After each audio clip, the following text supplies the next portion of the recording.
High. ব্যস্ততার মাঝে দুপুরের সময়টাই যেন আমাদের একটু নিজের জন্যে, কাজের ফাঁকে কিছুটা বিশ্রাম আর পেট পুড়ে খাওয়ার মুহূর্ত। আর তার সাথে যদি ভ্লগ করা যায় তাহলে তো কথাই নেই। আজকের ভ্লগে আপনাদের নিয়ে চলেছি আমার লাঞ্চ টাইমের ছোট্ট যাত্রায়। দুপুরে খাওয়ার জন্য অফিসের ক্যান্টিনের দিকে পা বাড়িয়েই দেখি মেনুতে ছিল ভাত, ডাল, আলু বিনস ভাজা আর ফুলকপি আলুর ঝোল। কাজের চাপে আমরা নিজেদের একটুও সময় দিই না, আর তাই লাঞ্চটাই আমাদের হয়ে যায় একটা রিফ্রেশমেন্ট। লাঞ্চ শেষ করে তো আবার কাজে ফিরি, তবে এই সময়টুকুই আমার দিনকে অনেক সুন্দর করে তোলে।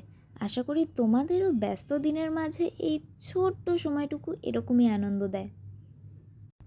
তোমরা লাঞ্চ টাইমে কী করো? কেমন কাটে তোমাদের ব্যস্ত দিনের এই ছোট্ট বিরতি? জানাতে কমেন্ট করতে ভুলো না কিন্তু।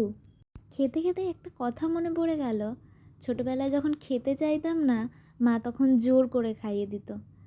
আর এখন কাজের জায়গায় তুমি না খেলেও তোমাকে কেউ জিজ্ঞেস করবে না তুমি কেন খেলে না, তুমি কেন খাবে না। যাই হোক, লাঞ্চ শেষ, তাই গল্পও শেষ। ভিডিওটা যদি ভালো লাগে লাইক করো, ফলো করো। টাটা।